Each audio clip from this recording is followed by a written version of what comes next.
Hi bro, Pawan Kalyan గారి పరిపాలన ఎలా అనిపిస్తుంది ఆంధ్రప్రదేశ్ లో? ఆంధ్రప్రదేశ్ ఇప్పుడు గొప్ప పుణ్యం చేసుకుందని చెప్పొచ్చు. నిజంగా సీఎం కంటే ఎక్కువగా పేరు వినబడేది ఎవరిదే అంటే పవన్ కళ్యాణ్ గారిది. ఆంధ్రప్రదేశ్ లో డిప్యూటీ సీఎం గా పవన్ కళ్యాణ్ గారు తీసుకున్న బాధ్యతలకి అందరూ కూడా రాష్ట్రపతితో సహా ఆయన్ని అభినందిస్తున్నారంటే, ఆయనకి స్పెషల్ గిఫ్ట్లు పంపిస్తున్నారు అంటే ఖచ్చితంగా అక్కడ అభివృద్ధి బాటలో రాష్ట్రం నడుస్తుందని చెప్పుకోవచ్చు. నిజంగా గత ప్రభుత్వం ఏం చేసిందో తర్వాత సంగతి, కానీ ఉన్న ప్రభుత్వాన్ని ఎంచుకున్న దానికి న్యాయం చేయడానికి మటుకు ముందుకు వెళ్తున్నాడు పవన్ కళ్యాణ్. ఆ విషయంలో మెచ్చుకోవచ్చు. ఒకటే విషయం చెప్తున్నా, నిబద్ధత ఉండాలి. రాజకీయ నాయకుడికి పరిపాలనలోకి ఎందుకు వచ్చాం, పరిపాలన దేనికోసం మనం ప్రజలు ఎంచుకున్నారు, మనం ఎంచుకున్న దానికి న్యాయం చేస్తున్నాం లేదని ఒక నిబద్ధత ఉండాలి.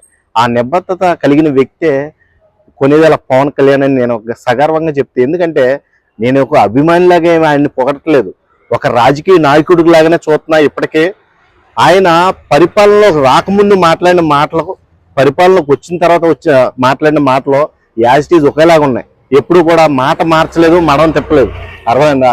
పొలిటికల్ బ్యాక్గ్రౌండ్ రాగానే కొంతమందికి నాకన్నా తోపు లేడు, నేనే ఈ రాష్ట్రానికి బాధ్యత అన్నట్టు ఫీల్ అయిపోతూ ఉంటారు అన్నమాట.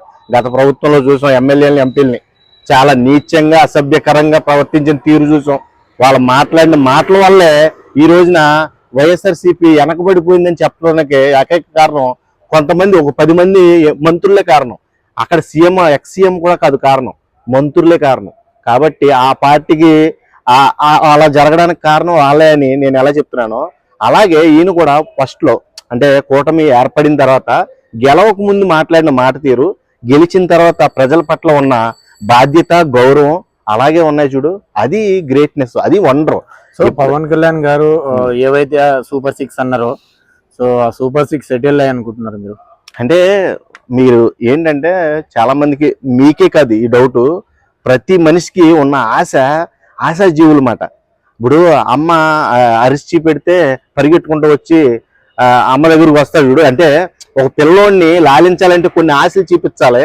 ఆ ఆశలు నెరవేరపోయేటప్పటికి వీళ్ళకి వచ్చేస్తుంది అన్నమాట కోపం. అలాగే ఇప్పుడు సూపర్ 6 ఇస్తా అన్నాడు, ప్రతి స్కీము ఇవ్వడానికి ముందుగానే ఉన్నారు, సిద్ధం చేశారు, సంసిద్ధం చేశారు. సీఎం గారు మొన్న మాట ఇచ్చారు కూడా, ప్రతి బాలికకు ఈ నెలాఖరులోపు విద్యా దీవెన కింద నేను ఇంత 15,000 రూపాయలు సాయం చేస్తానని చెప్పాడు ఆయన. కాబట్టి దానికి ఓపిక పట్టాలి. ఎంతసేపు అనుకున్న హామీలన్నీ ఒక్కసారి ఇవ్వలేరు. 5 సంవత్సరాల పరిపాలనలో 5 తపాల కింద వాళ్ళకి ఇచ్చిన హామీలన్నీ నెరవేరుస్తారు. ప్రతిసారి నెరవేర్చడానికే ముందుంటారు.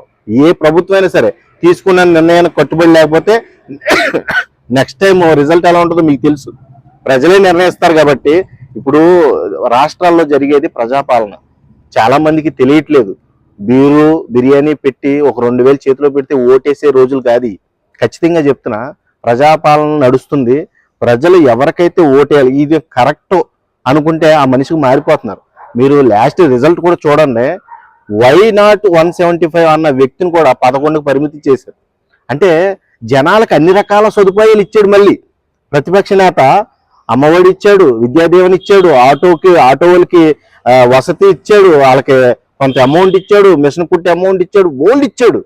కానీ ప్రజలకు కావాల్సింది ఇవ్వలేదు. అంటే ఒక రాజధాని ఇవ్వలేదు, ఒక అభివృద్ధి ఇవ్వలేదు, ఒక ఐటీ కంపెనీ తీసుకురాలేదు. ఇవన్నీ కూడా పరిగణలోకి తీసుకోలేదు జనాలు. ఎంత పెట్టినా కానీ నువ్వు అక్కడ బ్యాడ్ అయిపోయావు. అర్థమైందా? అభివృద్ధి ఈజ్ మెయిన్ ఇంపార్టెంట్. ఇప్పుడు రాష్ట్రం సపరేట్ అయింది, తెలంగాణ ఆంధ్రప్రదేశ్ కలిసి ఉన్నప్పుడు ఉమ్మడి ఆంధ్ర ఉన్నప్పుడు ఏ అభివృద్ధి చేయకపోయినా కానీ హైదరాబాద్ అభివృద్ధి అయింది కదా చెప్పుకునేవాళ్ళు. ఇప్పుడు అలా కాదు కదా, రాష్ట్రం సపరేట్ అయిపోయింది. సపరేట్ అయిపోయిన తర్వాత రాష్ట్రానికి రాజధాని కావాలి. రాజధాని తీసుకొస్తాక ఎవరు ముందుకు రాలేదు. మీరు రాజధాని లేదు, 3 రాజధానులు అన్నావు, ఒక రాజధాని కూడా నిలబెట్టలేకపోయావు. 2 సంవత్సరాలు కరోనా తినేసింది అంటావు. రాజధాని నిలబెట్టేసుకోవాలి కదా, 2 సంవత్సరాలు మిగిలింది. ఓకే, నేను కాదన్నా, కరోనా వచ్చింది, అతలాకుతలం అయింది రాష్ట్రం అంతా.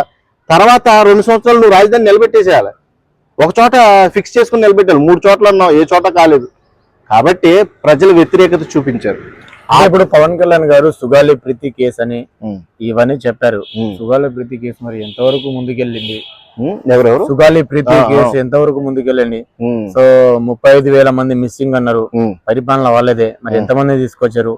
ఒక చిన్న పని చేసిన డబ్బా కొట్టేటోళ్ళు మరి 30,000 మందిని ఎక్కడ తీసుకొచ్చారు, ఎలా తీసుకొచ్చారు కాస్త ప్రజలకు అంటే మాకు వివరిస్తారా బ్రో? అంటే నువ్వు చెప్పేది ఎలా ఉందంటే, ఈ కేసులన్నీ కూడా ఎప్పుడు జరిగినాయి? ఇవి ఆ ప్రభుత్వంలో ఉండగానే జరిగినాయి అనే ఆరోపణలు వచ్చినాయి. ఆరోపణలు కాదు, నిజమే జరిగినాయి. మరి ఎంత దాన్ని సార్ట్ అవుట్ చేయాలి. ఇప్పుడు స్పెషల్ టీంని పెట్టి వాటిలన్నిటి గురించి పూరా ఎంక్వైరీ చేస్తున్నారు. దొంగ ఎప్పుడు దొరక్క మాండం, కానీ కొంచెం ఆలస్యం అవుద్ది. ప్రతి వ్యక్తికి న్యాయం చేయడానికి, ఆడపడుచుకి న్యాయం చేయడానికి పవన్ కళ్యాణ్ కంకణం కట్టుకొని తిరుగుతున్నాడు ఆంధ్రప్రదేశ్ లో. ఆ విషయాన్ని మీరు ఎందుకు గమనించరు? ఇప్పటి వరకు అభివృద్ధి లేని రాష్ట్రాన్ని అభివృద్ధి బాటలో తీసుకెళ్తున్నారు. దాన్ని ఎందుకు మీరు జీర్ణించుకోలేకపోతున్నారు? నేను చెప్పేది ఒకటే,